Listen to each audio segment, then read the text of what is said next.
Alright, calculus students, let's take a little break from looking at integration methods, and instead let's now take a look at three typical techniques that are used for estimating an integral. So, now the first question that might come up is, why should we bother ever estimating an integral? Well, there are two primary reasons why this could come up. So one of it could be that maybe the integral you're trying to do doesn't have a simple antiderivative. It could be that just algebraically it's known to be impossible to represent, or maybe it's just something that's like very long and laborious to figure out. So instead all we care about is just getting close enough to the answer. So that's one possible reason. Another reason is that maybe there just is no formula to integrate in the first place. Maybe all we have is numerical data.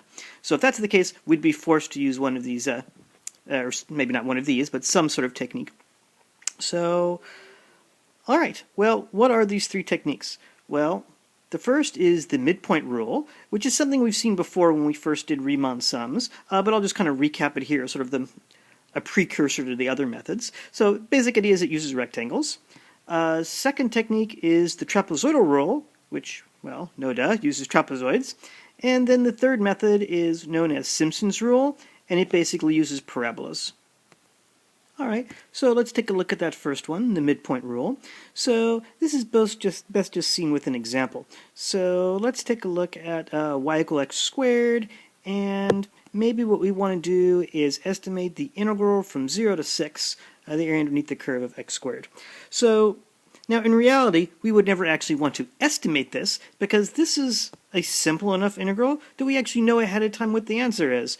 So in this case, the real answer would just be x cubed over 3, which is 72. But let's pretend for some reason we have forgotten the power rule, or we just don't have a calculator handy. We just want to know what an estimate is. So we don't actually know the answer is 72. So what do? Well, first we have to decide on some number of subdivisions. Now the more subdivisions you have, the better off your estimate's going to be in general. But just to show you the principle, let's keep it relatively small. So we're just going to say the n equals 3. So 3 is the number of subdivisions that we're going to have.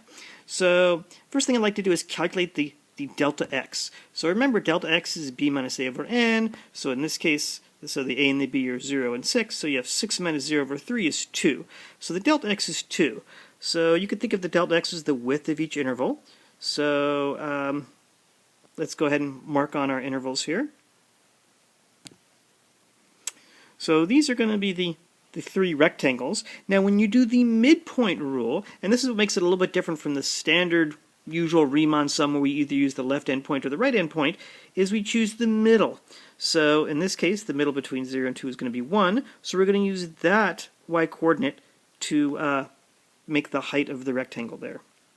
And then for the next interval, goes between 2 and 4, so we use the midpoint, which is 3. So this we would actually use the 3, 9 point for our midpoint, so we'll drop it off there. And last but not least, our third interval goes from 4 to 6, so the midpoint is 5, so we're going to use that point to control our height there.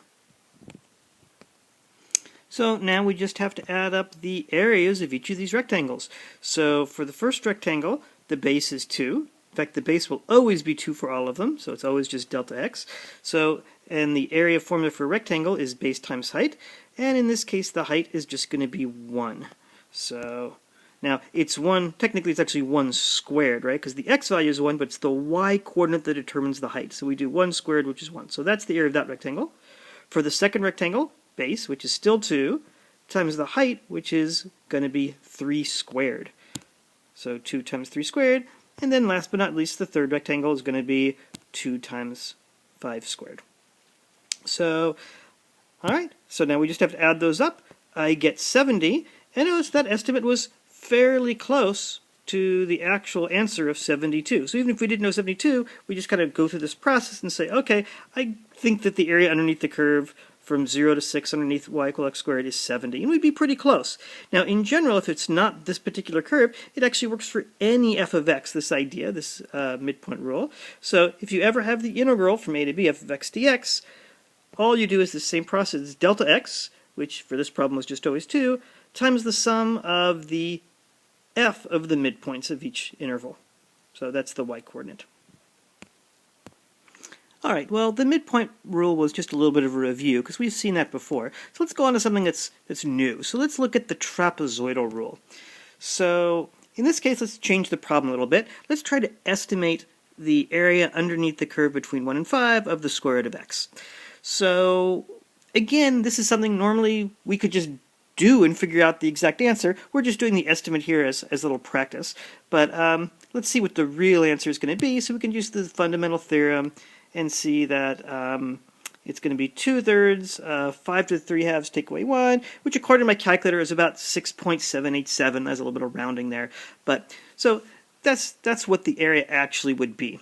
So let's go ahead and take a look at a picture of this. So we know what, oh yeah, before we look at the picture, don't forget we need to pick a subinterval here. So we're going to break this up into 4 different subintervals. It will be 4 different trapezoids. So our delta x is going to end up being b minus a over n. So each delta x is just going to be 1. So let's go ahead and now let's take a look at this picture. So here is the radical x graph. So we're looking at the area from 1 to 5. Our delta x is 1. So each of these intervals is length 1. Now before, we would make rectangles, like for the midpoint rule, we would have cut off a rectangle here and another one here and use the midpoints. But this time we're not going to make rectangles. We're going to connect them with trapezoids. So connect them with straight lines rather to form trapezoids. So I'm just going to go ahead and do that like that.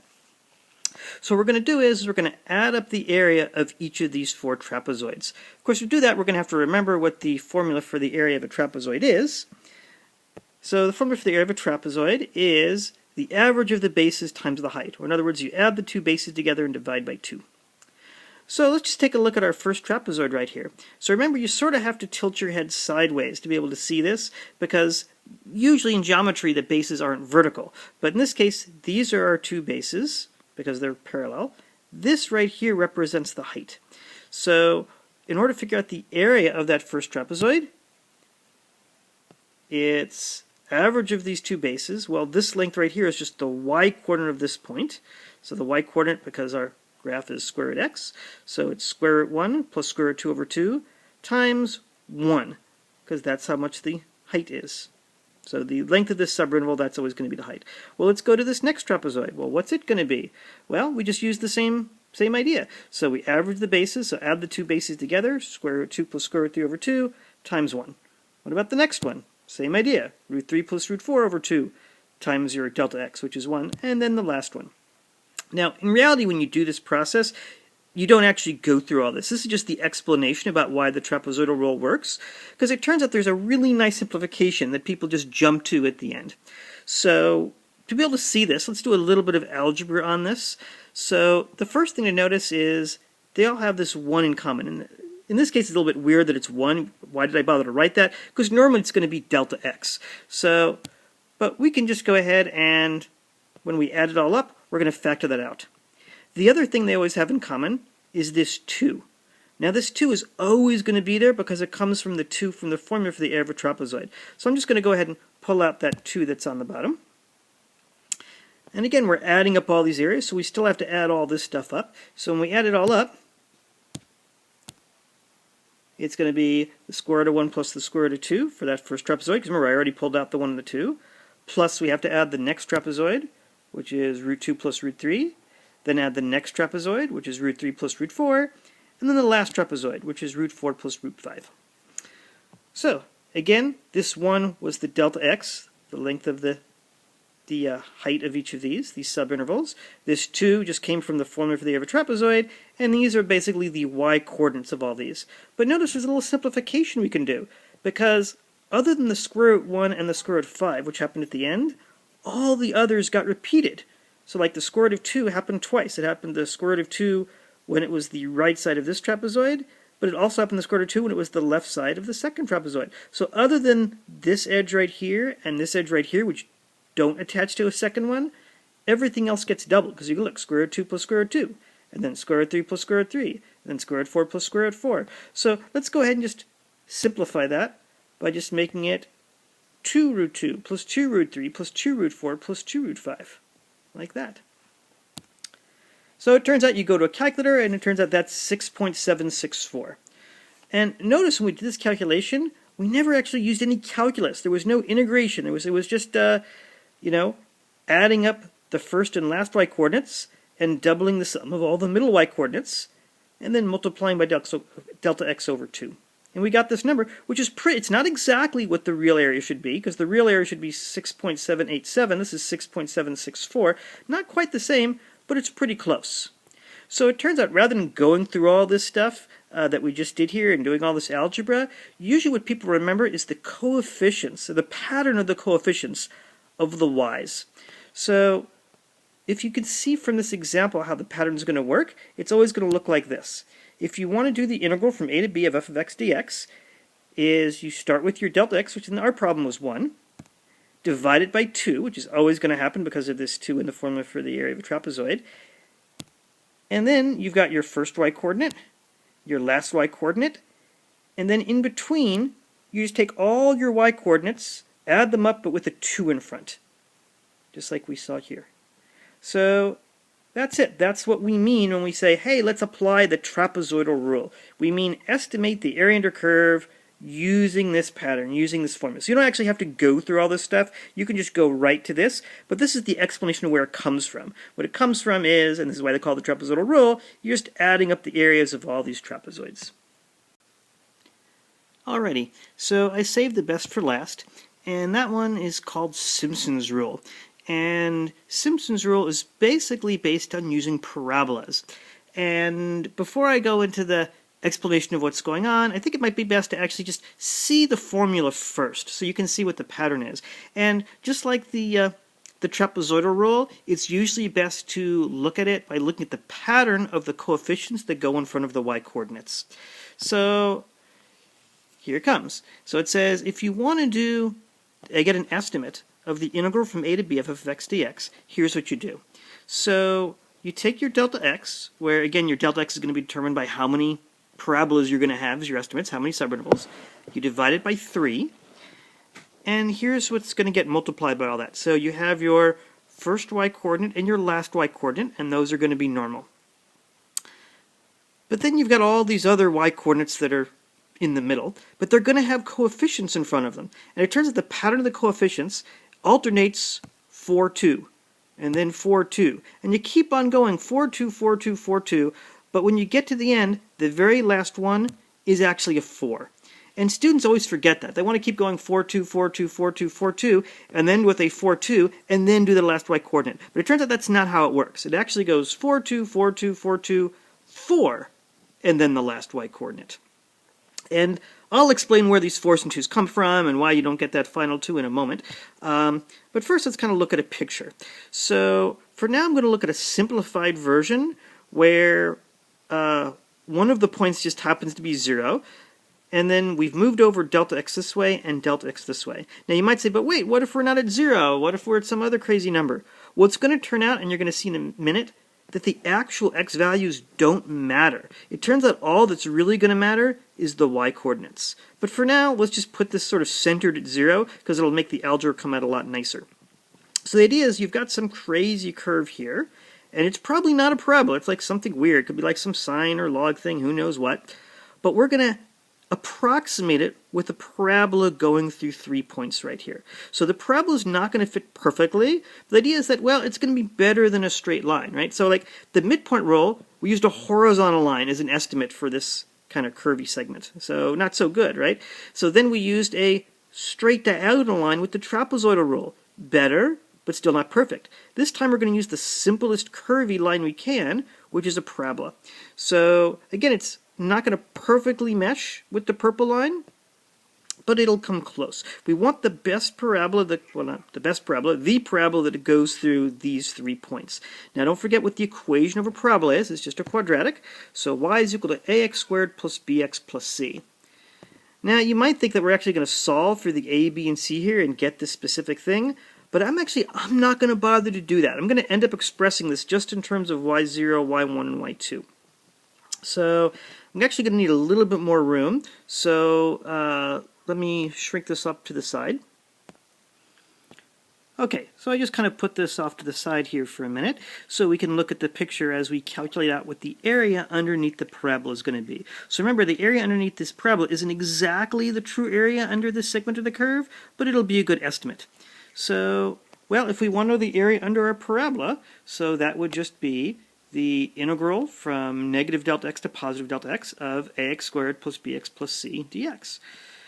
Well, when you integrate this, let's think about this as two separate integrals. One with the ax squared plus c, and the other with the integral of the bx. Because the integral of the bx is just going to go away. It has to be 0, right? Because we're going from negative some number to positive some number, and bx is an odd function.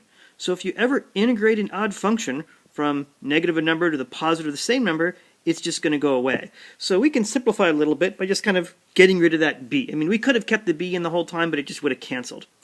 So another little simplification we can do is, because what's left is an even function, it doesn't matter if we go from negative a number to a positive number, because the negative to the 0 and the 0 to the positive number are going to be the same, right? So we can just rewrite this as being 2 times the integral from 0 to delta x of ax squared plus c dx.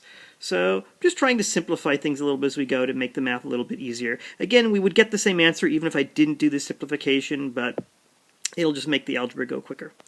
So, all right, well, what is that integral going to be? So we just do the power rule. So we add 1, divide by the new exponent. We got to go from 0 to delta x. So I plug in the delta x and subtract what I get when we plug in 0, which in this case is obviously just 0. So we get this, and one little last algebra step I'm going to do, just to sort of simplify things, is I'm going to pull out a delta x over 3. So when I pull out a delta x over 3, I'm left with 2a delta x plus 6c. Sometimes people get confused where the 6 is coming from, but because I pulled out this 3, if you redistribute it back, you can realize that's the 2c. 2c delta x. Okay, so let's kind of put this aside for a moment, because it turns out there's an amazing simplification here that you can rewrite this just in terms of the y-coordinates without any reference to the a's, b's, or c's, or the actual x-coordinates. So to see this, let's just look at y naught plus 4y1 plus y2. And you might say, where in the world did this come from? Well, you'll see in a minute, because it turns out this simplifies very nicely. So what is y naught equal to? Well, y naught is what we got when we plugged in negative delta x into our formula for the parabola. Well, this is our formula for the parabola right here. So if we plug in negative delta x in for x here, that has to be our y naught. So instead of y naught, I'm going to write that as a negative delta x squared plus b times negative delta x plus c. So that right there is the y naught. Now I also have to do plus 4 times y1. Well, don't forget what y1 is. y1 is just the y-intercept of this parabola. Well, looking at the equation, the y-intercept of this parabola is just c. So y1 is really just c. So I'm going to write down, rather than 4y1, write it down as 4c. And last but not least, I'm going to add y2. Well, what is y2? Well, y2 is what you got when you plugged in delta x into the parabola right here. So it's very similar to what I did when I plugged in negative delta x, just without the negative. So I'm going to write that down. A delta x squared plus b delta x plus c. Now this looks long and horrible, but there's a whole lot of simplification that happens, because a negative delta x squared, the negative is just going to go away, so this is a delta x squared. I have another a delta x squared here, so that's going to be 2a delta x squared. Here, this is a negative b delta x and a positive b delta x. Those are going to cancel. And then I have a c plus 4c plus another c. So in the end, this comes out to just be 2a delta x squared plus 6c. And hey, that looks kind of familiar. And now you know why I decided to look at this crazy thing, because that's exactly what was in the brackets right here. So I can just go ahead and rewrite that as being delta x over 3 times y naught plus 4y1 plus y2.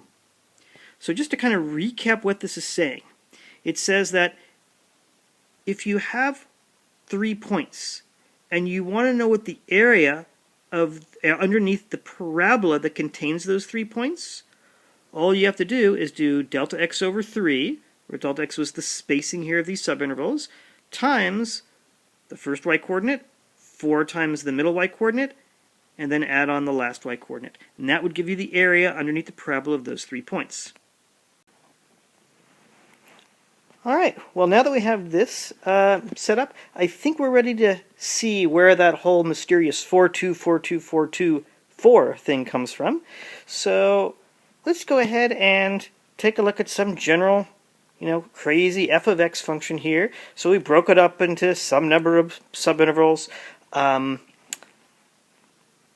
here's the y coordinates. Now I just happen to go from y0 to y8, but really you can go from y0 to y any even number you want here. But let's go ahead and see what happens when we apply that formula we learned. So we're going to look at the first 3 points. It takes 3 points to determine the curve of a parabola. So again, I'm not saying that this is exactly a parabola, but we're going to kind of come close and put some parabola on here that goes through those first 3 points.